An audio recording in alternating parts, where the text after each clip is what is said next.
So. All right. Thank you. Yeah. Hi. Hi. How are you doing? How are you? I'm great. So I understand that this is all just rage bait and this is how you make money. And that's kind of embarrassing, honestly. Yeah. But I just have to ask, what do you think of your mom? What do I think of my mom? Your mom. It's actually my mom that instilled a lot of these ideas in me. She's the one that warned me. Really? Yeah. So she's anti-woman too? No, she's anti-whore. Anti-whore? Yeah. No, I'm the whore maker. It sounds kind of like Men can't be whores, ladies. Men can't be whores. Men can't be whores. Only women can be whores. Can you give me a definition that backs that up? I'm sorry? A definition of some kind that backs that up? Backs what up? That men are not whores? That men cannot be whores because anyone can be a whore. Anybody can sleep around, and men do it way more than women do. Yeah, well, actually, so here's the thing. Whore, if I can, okay. Can you guys all hear me still? Okay.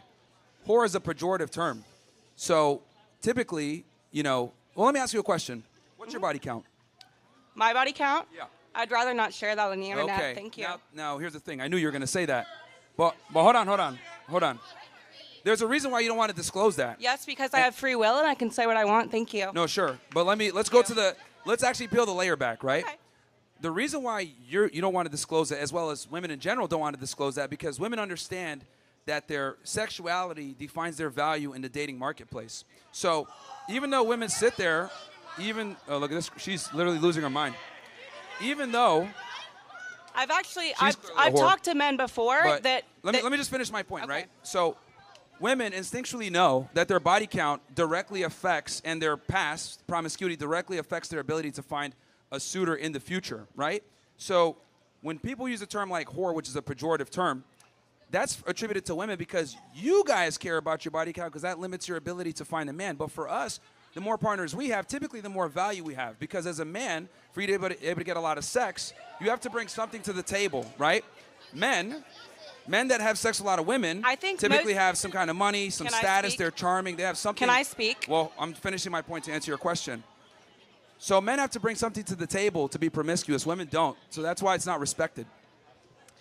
I think every woman here would agree that we don't want men bringing their sexual experience and sluttiness to the table. We want men bringing their kindness, their godliness, their honesty, their communication skills, their education. And by the way, did you know that over half of this campus is women?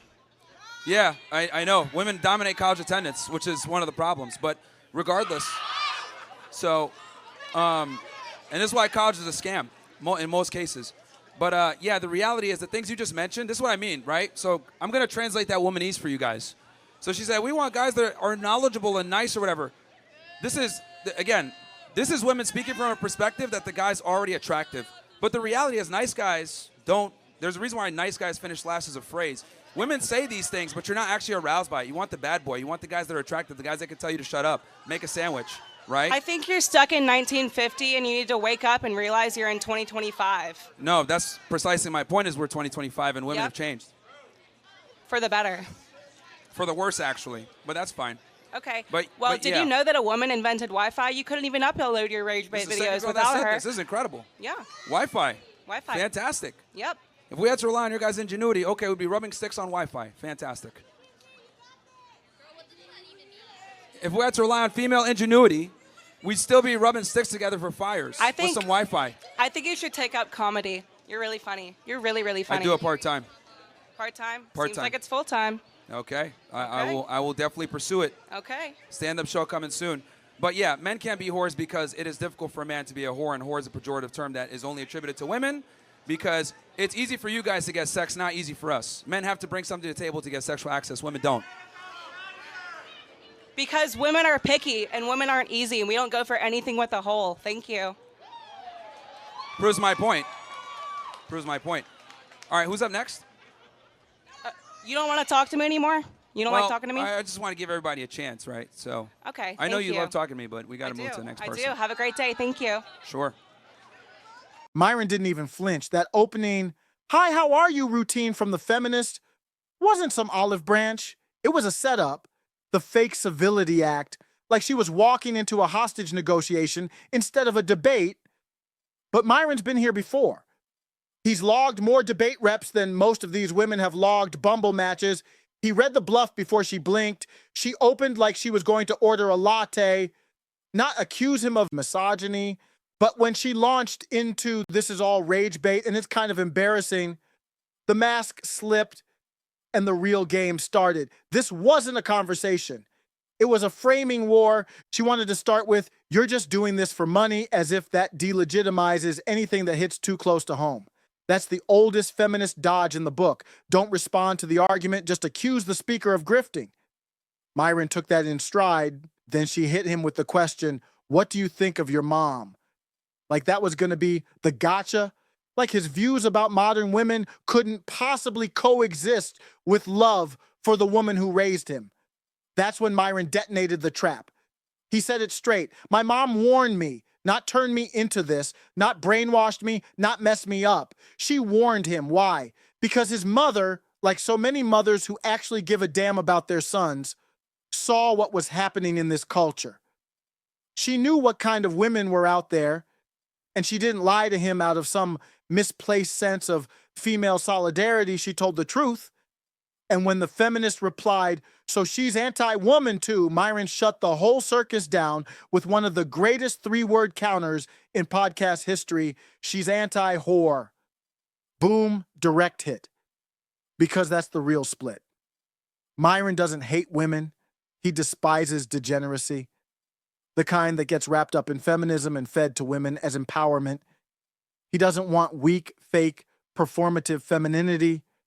He wants standards. And you know what? He can have them. Asking what he thinks of his mom is a deflection that falls apart when your argument is men are trash, but your whole identity is built around being cherished by one. These women will sob into their ring lights 1 minute about the patriarchy, then turn around and say, "Where are all the good men?" They're right in front of you, just not interested. Then came the body count standoff. Myron asked her point blank, and like clockwork, she dodged. I'd rather not share that on the internet. But he already knew. That's why he asked. Because women who brag about freedom and sexual liberation still know deep down that too many partners devalue them in the dating marketplace. They're ashamed of the number, but mad at the culture that makes them feel ashamed. So they take it out on the men who notice. Myron didn't even press the number. He just peeled back the psychology. Why don't you want to share it? Because women know instinctively that it matters. They know their sexual past affects how they're seen, and men know it too. That's where the double standard comes in, and Myron nailed it. Men and women aren't the same. Men who rack up partners usually had to bring something to the table to get there. Money, status, charm, game, something. Men would have sex with a potato if it was soft enough. Any woman can find a man to give them some. It's not hard. No pun intended. When a man sleeps around, it usually signals value. When a woman does, it signals access. That's the brutal asymmetry of nature. It doesn't align with Christian morality, but it does align with reality. And Myron's not pretending otherwise. He's not religious. He's not playing for theological brownie points. He's playing in the real world where instincts are wired for one purpose: survival and reproduction. God made the sexes different on purpose. Men were designed to spread, women to select. That's not patriarchy. That's biology. That's population strategy. That's why women are the gatekeepers of sex and men the gatekeepers of commitment. When women try to act like men sexually, it backfires. When men try to act like women emotionally, it backfires. And when culture pretends there's no difference at all, everything collapses. That collapse is what Myron's calling out, and these women can't handle it. He closed the argument by explaining that even the term whore is socially calibrated because it reflects how female sexual behavior affects long-term partner selection. That's why women hide their body count and men don't. Not because one is more moral, because one is more consequential. The very fact she refused to answer proved the point. And in trying to deny it, she just confirmed it again. This whole segment is a perfect illustration of why after show carnage exists, to break down these debates without the cope goggles on.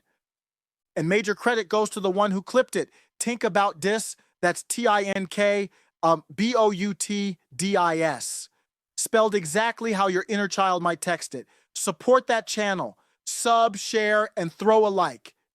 And here's the final word. Myron isn't against women, he's against lies. He's not disrespecting femininity, he's defending it from the nonsense that's killing it. These women walked in thinking they were facing a villain. What they got was a mirror. And when the reflection came back clear, they couldn't handle the image.